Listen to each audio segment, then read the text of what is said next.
स्वामी समर्थ. स्वामी कृपेने तुमचा आजचा दिवस आनंदात जाऊ ही स्वामीचरणी प्रार्थना. तुमचं पुन्हा एकदा इंडियन मराठी कॉर्नर या यूट्यूब चॅनलमध्ये मनापासून स्वागत करते.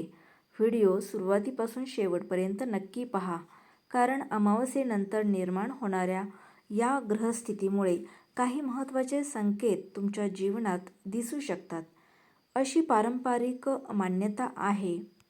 विशेष म्हणजे या काळात 3 प्रकारच्या व्यक्तींपासून आपल्याला सावध राहण्याचा इशारा दिला जातोय.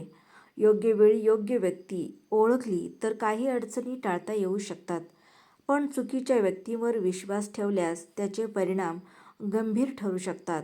आणि या व्हिडिओत आपण त्या 3 व्यक्ती कोणत्या असू शकतात, त्याची ओळख कशी पटवायची आणि कोणता साधा आध्यात्मिक उपाय श्रद्धेनुसार शुभ मानला जातो, हे सविस्तर आज आपण जाणून घेणार आहोत. कुंभ राशीचे स्वामी शनी देव मानले जातात. शनी हा फक्त परीक्षा घेणारा ग्रह नसून योग्य वेळी योग्य फळ देणारा कर्मन्यायी ग्रह म्हणूनही ओळखला जातो. आणि त्यामुळे प्रत्येक अडचण ही शिक्षा नसते, ते अनेकदा जीवनातील महत्त्वाचा धडा असते. अमावस्येनंतर काही कुंभ राशीच्या व्यक्तींना नवीन संधी मिळू शकतात, तर काहींना जुने प्रश्न सोडवण्याची वेळ येऊ शकते. पण या बदलांच्या काळात विवेक, संयम आणि योग्य लोकांची निवड अत्यंत महत्त्वाची ठरते. चुकीची संगत किंवा चुकीचा सल्ला तुमचा मार्ग बदलू शकतो. आता त्या पहिल्या व्यक्तींबद्दल आपण ज्याच्यापासून सावध राहायचं आहे, तुमच्यासाठी हिताचं ठरू शकतं, ते बोलूया. ही व्यक्ती नेहमी तुमच्या हिताची भाषा करेल, पण प्रत्येक वेळी तुमच्या प्रगतीला पाठिंबा देईलच असे नाही. काही वेळा तुमचा आत्मविश्वास कमी करण्याचा किंवा निर्णय बदलण्याचा प्रयत्न होऊ शकतो. त्यामुळे प्रत्येक सल्ला लगेच स्वीकारण्याऐवजी त्यामागचा हेतू समजून घेणे आवश्यक आहे. तुमच्या आयुष्यातील मोठे निर्णय इतरांच्या दबावाखाली न घेता शांत मनाने आणि विचारपूर्वक घ्या. ग्रहाचा संकेतही याच दिशेने सावध राहण्याचा आहे. तर मित्रांनो, दुसरी व्यक्ती कोण असू शकते आणि ती तुमच्या आर्थिक किंवा कौटुंबिक जीवनावर कसा परिणाम करू शकते, हे पुढे जाणून घेणार आहोत. त्यामुळे आजचा हा व्हिडिओ शेवटपर्यंत नक्की पहा. अमावस्येनंतर आर्थिक बाबतीत काही नवीन घडामोडी घडू शकतात. अडकलेले व्यवहार पूर्ण होण्याची शक्यता काहींसाठी निर्माण होईल, तर काहींना नवीन उत्पन्नाचे मार्ग दिसू शकतात. पण याच काळात मोठ्या नफ्याचे आश्वासन देणाऱ्या व्यक्तींपासून सावध राहणे आवश्यक आहे. प्रत्येक आर्थिक प्रस्तावाची नीट चौकशी करा.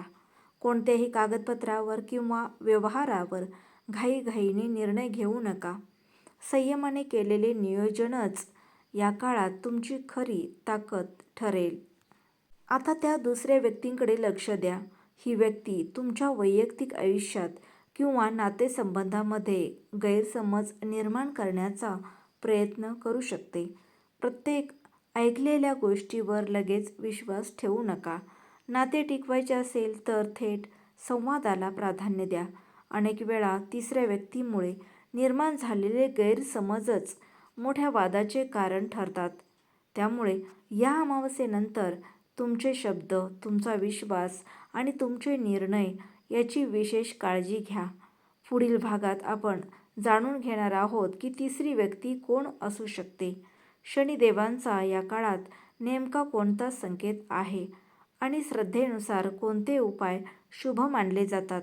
कुंभ राशीच्या व्यक्तींनो, आता त्या तिसऱ्या व्यक्तींबद्दल जाणून घेऊयात, ज्याकडे दुर्लक्ष करणे योग्य ठरणार नाही.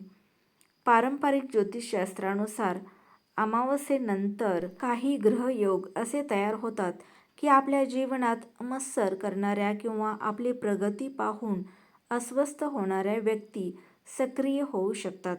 अशा वेळी प्रत्येक गोष्टी सर्वांसमोर सांगणे टाळा. तुमच्या योजना, आर्थिक निर्णय किंवा भविष्यातील उद्दिष्टे फक्त विश्वासू व्यक्तींना सांगा. शनिदेवांचा संदेश असा मानला जातो की कर्म शांतपणे करा आणि यश स्वतः बोलू द्या. जितके कमी प्रदर्शन तितकी अधिक प्रगती होण्याची शक्यता वाढते. करिअर आणि व्यवसायाच्या दृष्टीने हा काळ अनेक कुंभ राशींच्या व्यक्तींसाठी महत्त्वाचा ठरू शकतो. बराच काळ रखडलेले काम पुन्हा सुरू होण्याची चिन्हे दिसू शकतात. काहींना वरिष्ठांचा विश्वास मिळेल, तर काहींना नवीन जबाबदारी मिळू शकते. व्यवसाय करणाऱ्यांना नवीन ग्राहक, भागीदारी किंवा विस्ताराचा विचार करण्याची संधी मिळू शकते. मात्र शनीचा प्रभाव असल्यामुळे प्रत्येक पाऊल नियम, प्रामाणिकपणा आणि संयमाने उचलणे आवश्यक आहे. शॉर्टकटचा मोह टाळा, कारण या काळात टिकणारे यश हे मेहनतीतून मिळण्याची शक्यता अधिक असते. प्रेम संबंध आणि कौटुंबिक जीवनात ग्रहांची ऊर्जा तुम्हाला एक महत्त्वाचा धडा शिकवू शकते. संवाद कमी झाला तर गैरसमज वाढू शकतात आणि संवाद वाढला तर नात्यांमध्ये पुन्हा विश्वास निर्माण होऊ शकतो. त्यामुळे कोणत्याही अफवा किंवा ऐकीव गोष्टींवर विश्वास ठेवण्यापेक्षा संबंधित व्यक्तींशी थेट बोलणे अधिक हिताचे ठरेल. विवाहित व्यक्तींनी जोडीदाराच्या भावनांना समजून घेण्याचा प्रयत्न करावा, तर अविवाहितांनी नवे नाते सुरू करताना घाई न करता समजूतदारपणे निर्णय घ्यावा. मित्रांनो, आता पुढे आपण जाणून घेणार आहोत की अमावास्येनंतर शनिदेवांचा कोणत्या कुंभ राशींच्या व्यक्तीवर विशेष कृपादृष्टी राहू शकते, कोणत्या चुका टाळल्या तर लाभ होऊ शकतो आणि शेवटी सांगितला जाणारा उपाय अनेक श्रद्धाळू लोक शुभ का मानतात. त्यामुळे हा व्हिडिओ शेवटपर्यंत नक्की पहा. आपल्या आरोग्याच्या बाबतीत हा काळ शरीरापेक्षा मनाकडे अधिक लक्ष देण्याचा आहे. सततची चिंता, अपुरी झोप किंवा कामाचा मानसिक ताण तुमच्या निर्णय क्षमतेवर परिणाम करू शकतो. म्हणून दिवसाची सुरुवात सकारात्मक विचारांनी करा. ध्यान, प्रार्थना किंवा काही वेळ शांत बसण्याची सवय मनाला स्थिरता देऊ शकते. ज्योतिषशास्त्रातही स्थिर मनाला योग्य निर्णयांचे आधारस्थान मानले जाते. मन शांत असेल तर ग्रहांचे अनुकूल संकेत ओळखणे अधिक सोपे होते. आता एक अत्यंत महत्त्वाचा संकेत लक्षात ठेवा. अमावास्येनंतर प्रत्येक कुंभ राशीच्या व्यक्तीला सारखाच अनुभव येईल असे नाही, कारण प्रत्येकाची जन्मकुंडली, दशा आणि ग्रहस्थिती वेगळी असते. तरीही पारंपरिक ज्योतिषीय मतानुसार हा काळ स्वतःचे आत्मपरीक्षण, योग्य निर्णय आणि विश्वासू लोकांची निवड करण्यासाठी महत्त्वाचा मानला जातोय. पुढील भागात आपण श्रद्धेनुसार सांगितले जाणारे काही सोपे उपाय, शनिदेवांची कृपा मिळावी यासाठी काय करावे आणि या संपूर्ण ग्रह संकेतांचा शेवटचा संदेश काय असणार आहे ते आपण पाहूयात. कुंभ राशीच्या मंडळींनो, अमावास्येनंतरचा हा काळ तुम्हाला एक महत्त्वाचा संदेश देत आहे. तुमच्या ऊर्जेचे आणि वेळेचे योग्य नियोजन करा. पारंपरिक ज्योतिषशास्त्रानुसार शनिदेव जेव्हा कर्माला प्राधान्य देण्याचा संकेत देतात, तेव्हा प्रत्येक निर्णयाचा परिणाम दीर्घकाळ जाणवू शकतो. त्यामुळे राग, अहंकार किंवा भावनेच्या भरात कोणताही निर्णय घेणे टाळा. अनेकांना या काळात एखादी जुनी समस्या सुटण्याची किंवा नवा मार्ग सापडण्याची शक्यता जाणवू शकते. आर्थिक व्यवहार, मालमत्ता, कर्ज किंवा भागीदारी यासारख्या विषयांमध्ये विशेष सावधगिरी बाळगा. कोणत्याही व्यक्तींच्या गोड बोलण्यावर लगेच विश्वास ठेवू नका. प्रत्येक गोष्ट पुराव्यांसह तपासा. पारंपरिक ज्योतिषीय मतानुसार अमावास्येनंतर विवेकाने घेतलेले निर्णय भविष्यात स्थैर्य देऊ शकतात.